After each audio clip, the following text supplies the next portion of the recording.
मतदार याद्यांमधल्या घोळासंदर्भात विरोधकांनी केलेल्या आरोपांनंतर निवडणूक आयोगानं आता चौकशीचे आदेश दिलेत। ज्या मतदारसंघातील मतदार याद्यांवर विरोधकांनी आरोप केलाय त्या ठिकाणची चौकशी करून अहवाल सादर करा असे आदेश मुख्य निवडणूक अधिकाऱ्यांनी जिल्हाधिकाऱ्यांना दिले।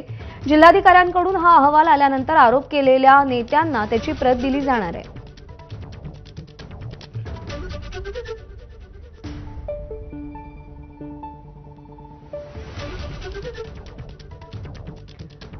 तर नागपूरमध्ये एकाच घरात 200 मतदार नोंदणीचा आरोप होता। विरोधकांच्या आरोपानंतर चौकशीत काय आढळलं आपण पाहतोय।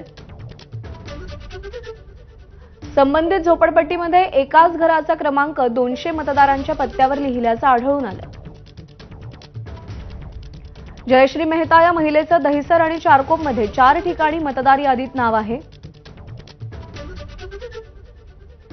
27 डिसेंबर 2024 आणि 24 एप्रिल 2025 या दिवशी 3 ठिकाणांची नावं डिलीट केल्याचा अधिकाऱ्यांचा दावा आहे।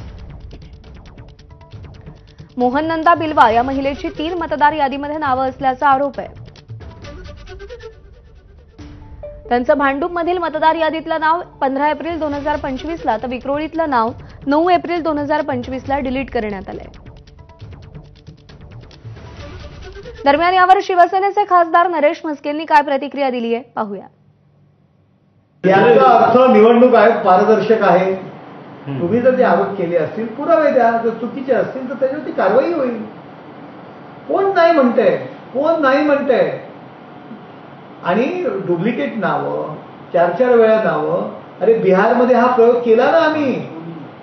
बिहारमध्ये आपण विरोध करताय, काँग्रेस विरोध करताय। डबल नावं, 4 वेळा नावं, 3 वेळा नावं, हा आत्ताचा प्रकार आहे का? काँग्रेसचे मुख्यमंत्री होते, काँग्रेसचे पंतप्रधान होते, तेव्हापासून या मतदार याद्यांचा घोळ आहे। मग त्यावेळी कोणाला जबाबदार पकडायचं? महाराष्ट्रामध्ये शरद पवारांना जबाबदार पकडायचं का?